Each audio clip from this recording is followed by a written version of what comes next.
रात के लगभग 2:30 बजे का वक्त था। सोनल अपने कमरे में बिस्तर पर लेटी हुई थी। कमरे का एसी ऑन था, लेकिन उसके बावजूद उसका पूरा शरीर पसीने से भीगा हुआ था। उसकी आंखों में एक अजीब सा डर पसरा हुआ था। बार बार करवटें बदलने के बाद भी नींद आने का नाम नहीं ले रही थी। अचानक सोनल हड़बड़ाकर अपने बिस्तर से उठी और उसने अपना ड्रॉअर खोलकर कुछ ढूंढने लगी। मैं और नहीं जाग सकती। ये डर मार डालेगा मुझे। वो फिर मेरे सामने आएगा। मैं उसका सामना नहीं करना चाहती। कहाँ रखी है मेरी नींद की दवाई? सोनल ने ड्रॉअर से सारा सामान निकालकर बाहर फेंक दिया। उसने जल्दी से एक साथ 2 नींद की गोलियां निगली और बिस्तर पर लेट गई। लेकिन उसकी आंखों में नींद अब भी नहीं थी। वो खुद को कोसते हुए सिसक सिसक कर रो रही थी। तभी अचानक खिड़की पर ठक ठक।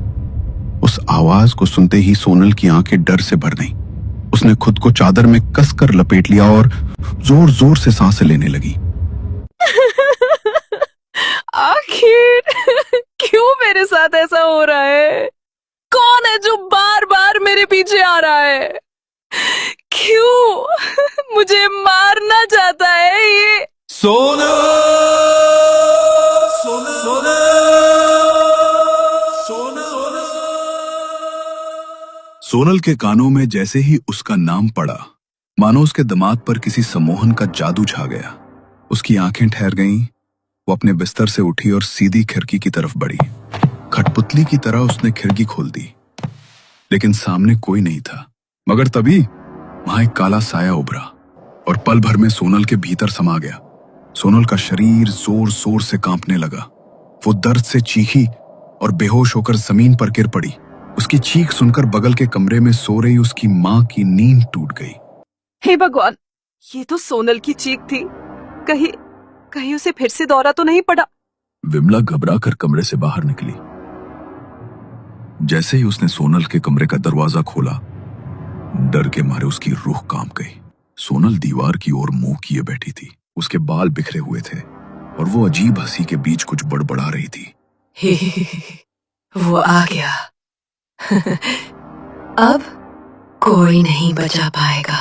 विमला कांपते हाथों से धीरे से उसके कंधे पर हाथ रखती है। कुछ पल तक सोनल शांत रही, लेकिन अचानक वो पीछे मुड़ी। उसकी आंखें गहरे काले रंग की थीं, चेहरे पर खरोंचे उभर आई थी और मांस बाहर झांक रहा था। ये देखकर विमला की जान हलक में अटक गई। सोनल बेटा, ये क्या हो रहा है तुम्हें? विमला डर से पीछे हटने लगी, लेकिन तभी सोनल ने कसकर उसका हाथ पकड़ लिया और दांतों से उसे नोच डाला। दर्द से विमला चीख उठी। सोनल अब किसी राक्षस की तरह हंस रही थी। खून फर्श पर टपक रहा था। उसने अपनी मां का मांस दांतों से नोच डाला और फिर जोर का धक्का दिया। अपनी बेटी को जितना देखना है देख ले, क्योंकि कुछ दिन बाद तू इसे देख ही नहीं पाएगी। ये रातें इसकी जिंदगी की आखिरी रातें हैं। उसके बाद इसके साथ वही होगा जो होना चाहिए।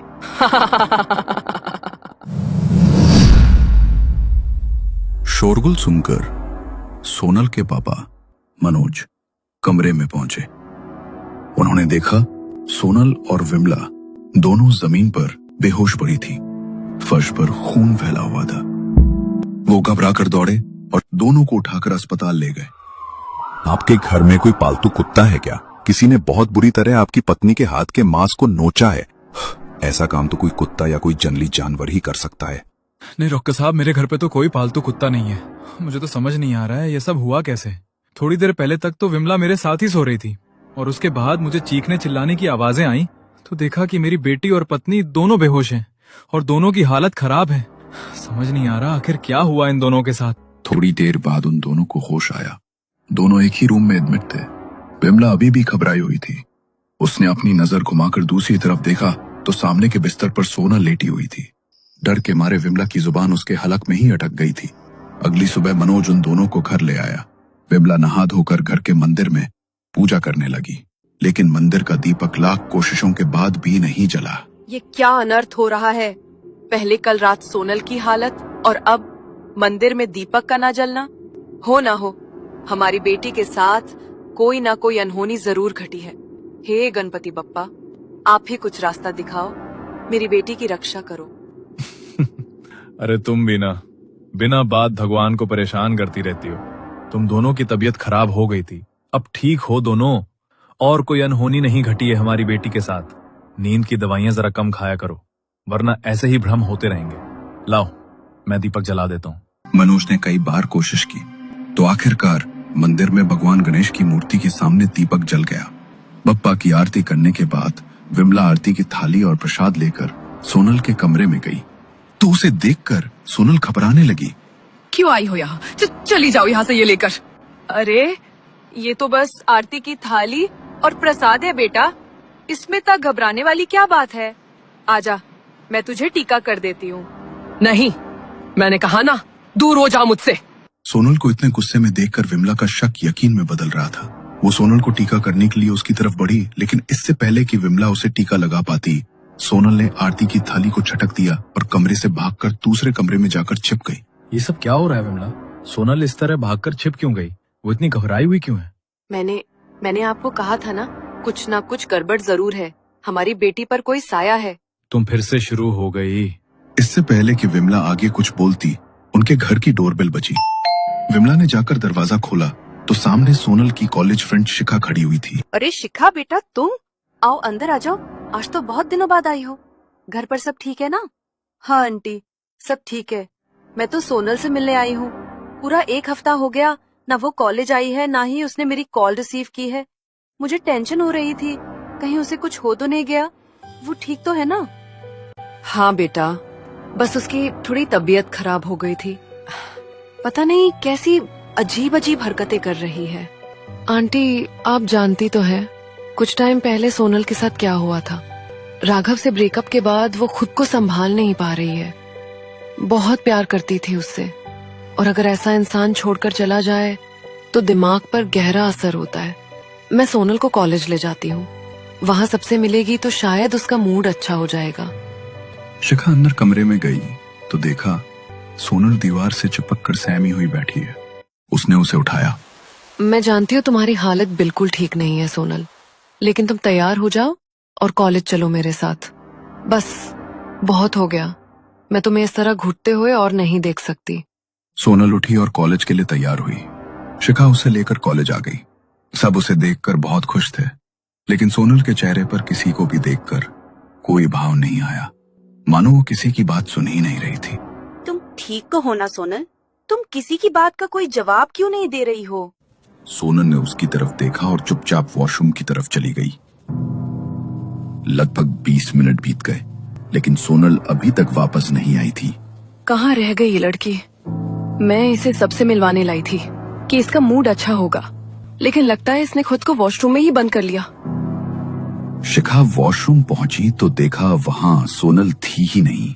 उसने सबसे सोनल के बारे में पूछा। सोनल? हाँ, शायद मैंने उसे लाइब्रेरी की तरफ जाते देखा था, लेकिन लाइब्रेरी तो अभी 10 मिनट पहले ही बंद हो गई। क्या? लेकिन वो पूरे कॉलेज में नहीं है। प्लीज मेरे साथ लाइब्रेरी चलो, उसकी हालत पहले ही ठीक नहीं है। वो दोनों जल्दी से लाइब्रेरी की तरफ भागे। वहां पहुंचकर देखा लाइब्रेरी के बाहर ताला लगा हुआ था।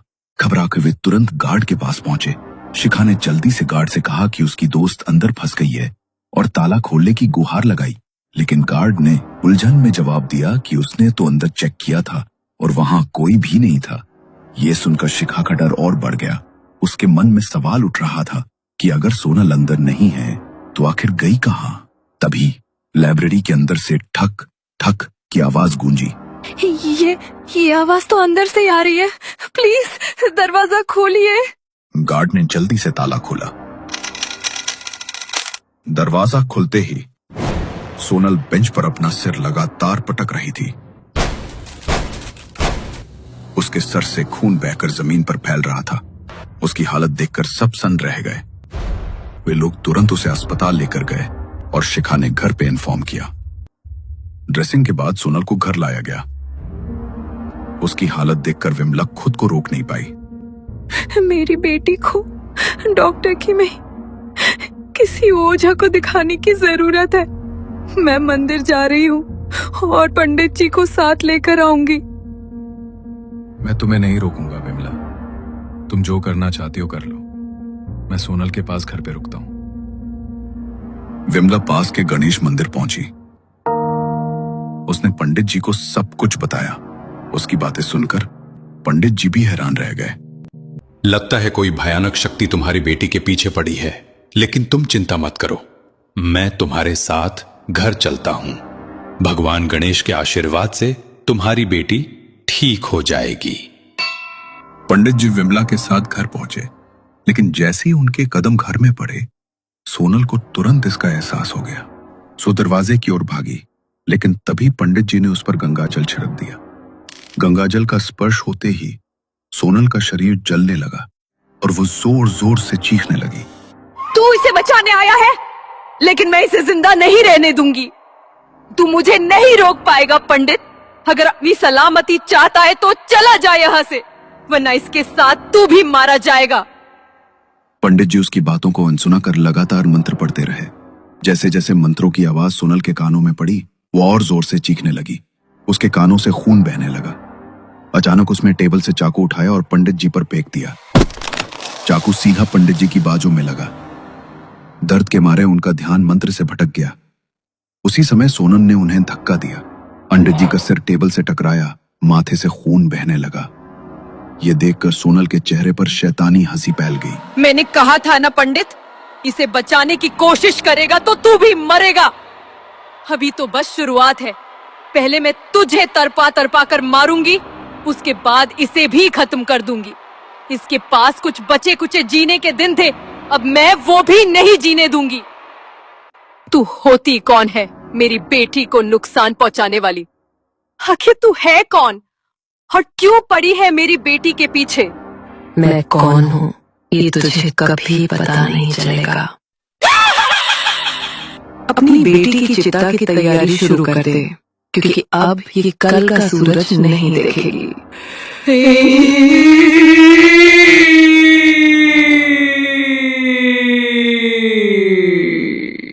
सोनल किसी राक्षस की तरह हंसने लगी।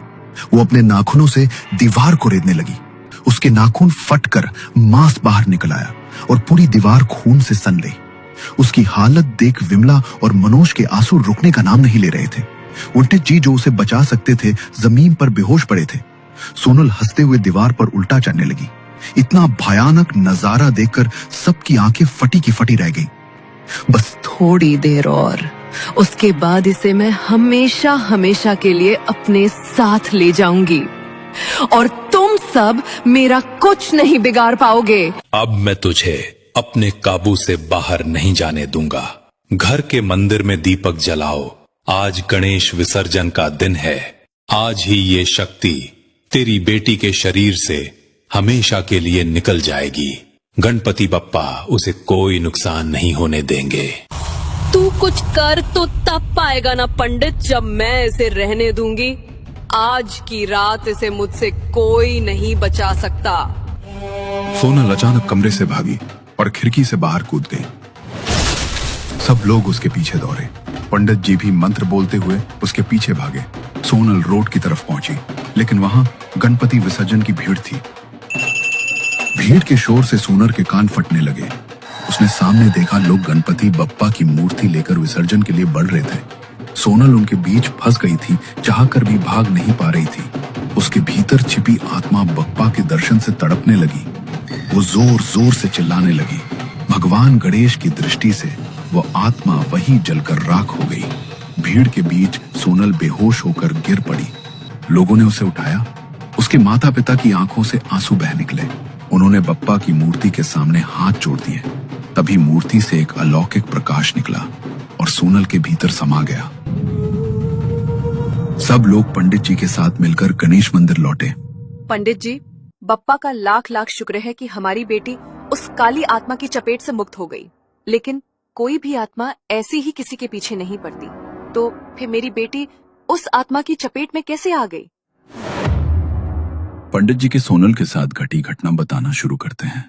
माँ, ये ड्रेसिंग टेबल तो बहुत सुंदर है, लेकिन थोड़ा पुराना नहीं लग रहा। इसे कहीं किसी एंटीक शॉप से उठाकर लाई हो क्या? हाँ, एंटीक शॉप से ही लिया है। बहुत ढूंढा मार्केट में, पर ऐसा दूसरा टेबल कहीं मिला ही नहीं। ये अच्छा लगा तो ले आई। हाँ, अच्छा किया तुमने। मुझे अपनी मिरर सेल्फीज के लिए बिल्कुल ऐसा ही ड्रेसिंग टेबल चाहिए था। सोनल अपने कमरे में नया ड्रेसिंग टेबल देखकर बहुत खुश थी, लेकिन उसी रात सब बदल गया। रात को वो बिस्तर पर आराम से सो रही थी, तभी अचानक उसे कमरे में एक अजीब सी आहट सुनाई दी। उस आहट ने उसे बेचैन कर दिया। वो हड़बड़ा कर उठ बैठी। कमरे में एक दबी सी आवाज गूंज रही थी, मानो कोई बहुत धीमे लहजे में सोनल का नाम पुकार रहा हो। सोनल, सोनल। कौन है? कौन है यहाँ? मम्मा? पापा? आप हो क्या? यहाँ पर मेरे और तुम्हारे सिवा और कोई नहीं है सोनल। आओ, मेरे पास आओ। उस आवाज को सुनकर सोनल बुरी तरह घबरा गई। उसने टेबल लैंप की लाइट ऑन की, उसकी नजरें चारों ओर घूमी और तभी ड्रेसिंग टेबल के शीशे में उसे एक भयानक परछाई दिखाई दी। वो परछाई पूरे सड़े हुए शरीर वाली और मांस जगह जगह से बल चुका था और उस पर अनगिनत कीड़े रेंग रहे थे। सोनल की आवाज उसके हलक में अटक गई। तभी अचानक वो परछाई आईने के भीतर से गायब हो गई। सोनल ने सोचा शायद ये उसका वहम है। वो थोड़ी देर बाद शांत हुई, लेकिन असल में वहीं से दहशत की शुरुआत हो चुकी थी। लगता है नींद में मुझे भ्रम हो गया था। एक तो जब से ये नींद की दवाइयां खाने लगी हूँ, पता नहीं मेरे साथ क्या क्या हो रहा है। सोनल ने साइड टेबल से पानी का ग्लास उठाया। पानी पीकर वो फिर से बिस्तर पर लेटी, लेकिन तभी उसे महसूस हुआ कि आईने से कोई उसे घूर रहा है। उसने घबराकर आंखें झपकाईं, पर इस बार भी वही भयानक परछाई आईने के अंदर मौजूद थी। ये मेरा वहम नहीं हो सकता। कुछ भी ठीक नहीं लग रहा मुझे यहाँ से चले जाना चाहिए। सोनल घबराकर बिस्तर से उठी और बाहर जाने की कोशिश करने लगी, लेकिन उसके पैर मानो अपने आप ड्रेसिंग टेबल की ओर खिंचने लगे। वो आईने के सामने पहुंची और उसकी नजरें खुद ब खुद आईने पर टिक गईं। आईने के भीतर वही भयानक औरत दिखाई दी। अचानक वो औरत एक काले धुएं में बदल ली और आईने से निकलकर सीधे सोनल के शरीर में समा गई। सोनल का शरीर बुरी तरह कांपने लगा। वो लड़खड़ाकर जमीन पर गिर पड़ी। कुछ देर बाद उसकी आंखें खुली, लेकिन अब वे आंखें सोनल की नहीं थी। उनमें अजीब सी शैतानियत चमक रही थी। उसके शरीर के भीतर अब सोनल नहीं, बल्कि कोई और आ चुका था। वो ड्रेसिंग टेबल शापित था। उसमें एक औरत की अतृप्त आत्मा को कैद किया गया था। शायद वो बहुत समय से किसी शरीर की तलाश में भटक रही थी, और जब तुम उसे घर लेके आए तो उसे तुम्हारी बेटी की आत्मा मिल गई और वो उस पर हावी हो गई। ये सुनकर विमला और मनोज का दिल दहल उठा। उन्होंने तुरंत पंडित जी से घर का शुद्धिकरण करवाया। उस ड्रेसिंग टेबल को भी घर से निकलवा कर टुकड़े टुकड़े करवा दिया और फिर आग के हवाले कर दिया। अक्सर कुछ पुरानी चीजों के पीछे बहुत खौफनाक कहानियां छिपी होती हैं।